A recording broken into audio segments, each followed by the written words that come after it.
శ్రీ గురుభ్యో నమః. శ్రీ శ్యామలా భవిష్యవాణి యూట్యూబ్ ఛానల్కి పునఃస్వాగతం.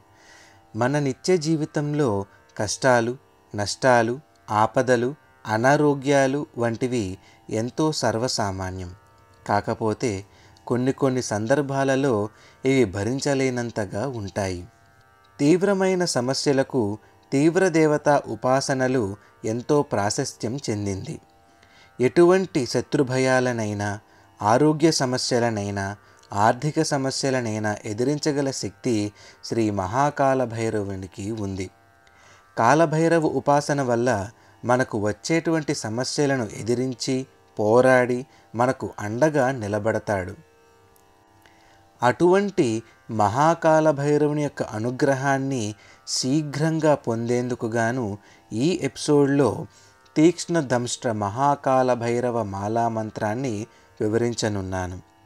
ఎవరైతే నవగ్రహ సమస్యలతో బాధపడుతున్నారో, ముఖ్యంగా కుజ, రాహు, కేతు, శని దోషాల వల్ల ఇబ్బందులు పడుతున్నారో అటువంటి వారికి ఉద్యోగ, వ్యాపార, భూ మరియు కుటుంబ సమస్యలతోనూ, కోర్టు వ్యవహారాలతోనూ, ఆర్థికంగా, సామాజిక పరంగా, న్యాయపరంగా మరియు ఏ విధంగానైనా కానీ తీవ్రమైన సమస్యలతో బాధపడుతూ ఉన్నారో అటువంటి వారికి ఈ మాలా స్తోత్రం ఎంతగానో ఉపయోగపడుతుంది.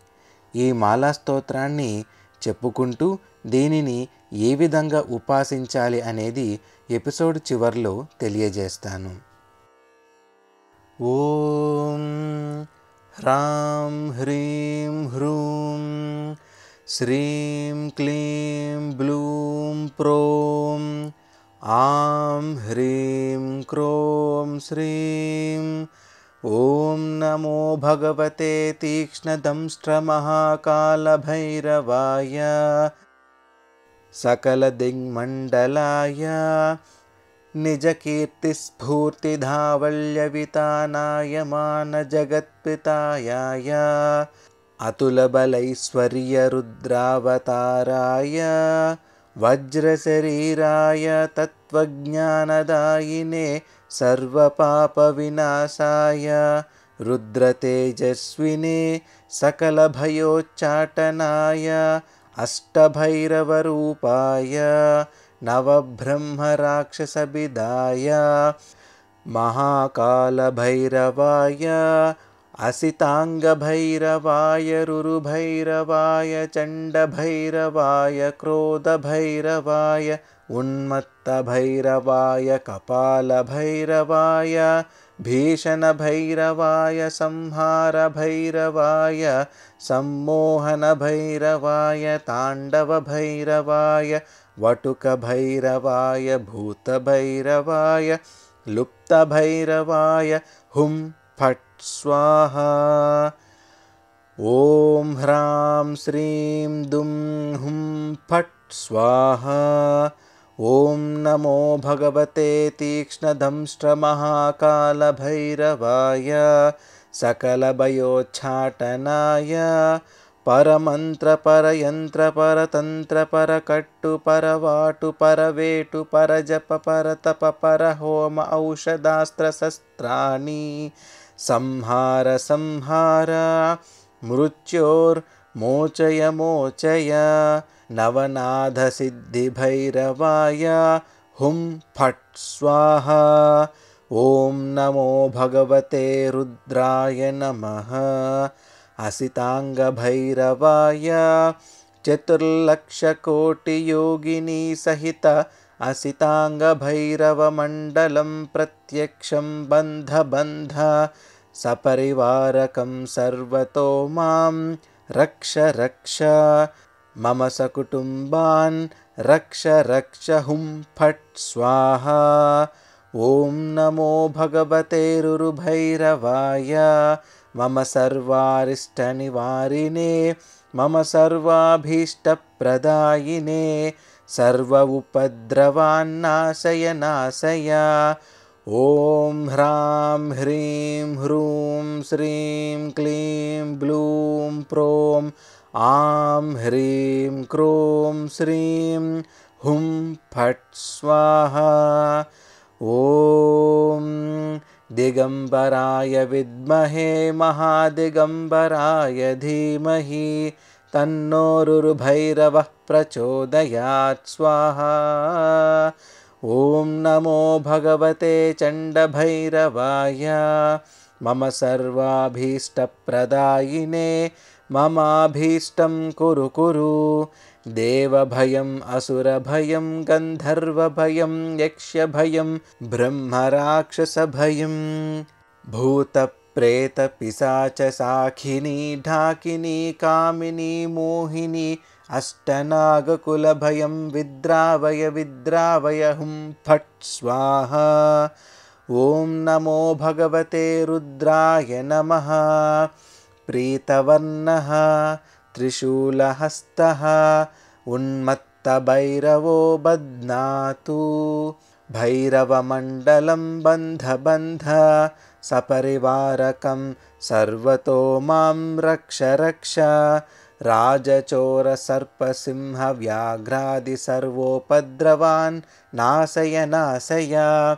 भूतज्वर पिशाचज्वर महेश्वरज्वर बेतालज्वर ब्रह्मराक्षसज्वर विषमज्वर बेतालपाशमहानागकुलम् अष्टनागकुलं विषं निर्विषं कुरु कुरु। झट झट दह दह हुं फट् स्वाहा। ॐ नमो भगवते भीषणभैरवाय कालरुद्ररौद्रावतार सर्वग्रहान् उच्चाटय उच्चाटय।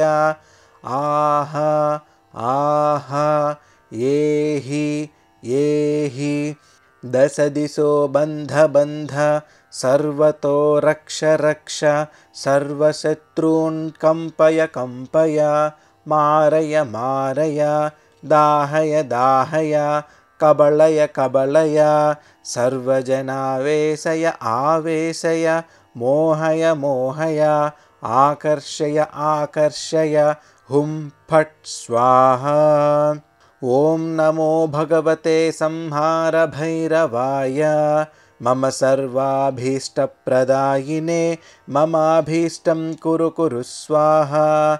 कटिशूल कुक्षिशूल पार्श्वशूल वृष्टिशूल शिरशूल पादशूल हस्तशूल जङ्गशूल सर्वशूलादिग्रहान् प्रहारय प्रहारय।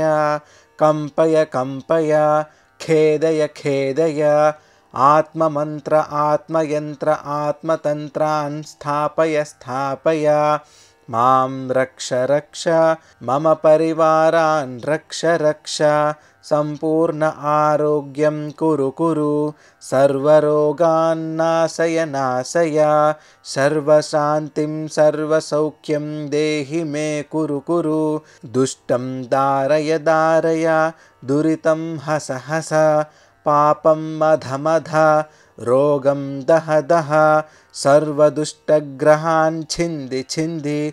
हा हा हा हा हुं फट् स्वाहा।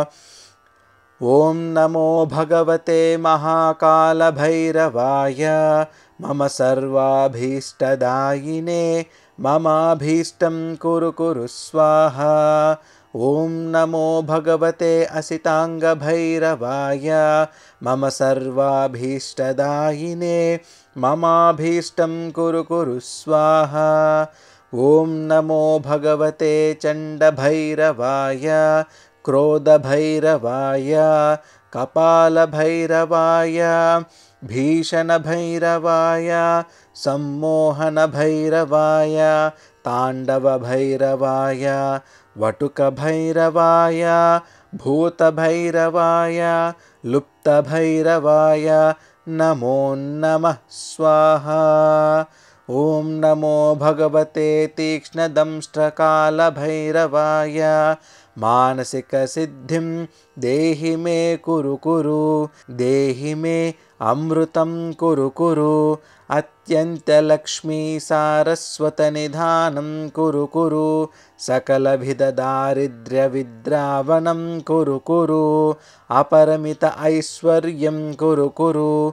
मन्त्रसिद्धिं वाक्सिद्धिं ज्ञानसिद्धिं सकलविद्याप्रवीणं कुरु कुरु। ఓం నమో భగవతే మహాకాళభైరవాయ తీక్ష్ణదంష్ట్రకాళభైరవాయ అకుంఠిత సకల శత్రు సమ్మోహనాయ మాం రక్ష రక్ష మమ హృదయే స్థిరో భవ వరదో భవ వాక్సిద్ధిప్రదో భవ మాం రక్ష రక్ష మమ పరివారాన్ రక్ష రక్ష ఓం నమో భగవతే మహాకాళభైరవాయ వీరఘోరతీక్ష్ణకాళదంష్ట్రమహాకాళభైరవాయ మమ హృదయే సదా ఏ హ్యేహి స్థిరో భవ సుస్థిరో భవ ఓం హ్రాం హ్రీం హ్రూం క్లీం బ్లూం ఫ్రోం ఆం హ్రీం క్రోం శ్రీం మహాకాళభైరవాయ హుం ఫట్ స్వాహ.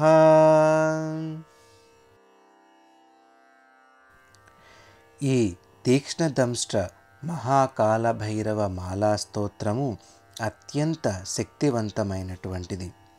నిత్యము ఎవరైతే ఈ మాలా స్తోత్రాన్ని భక్తి శ్రద్ధలతో పంచపూజ సహితంగా పూజించి పారాయణ లేక ధ్యానిస్తారో వారికి సమస్త దురితములు నాశనమై పరమశివుని అనుగ్రహంతో పాటు సమస్త శుభములు కలుగును.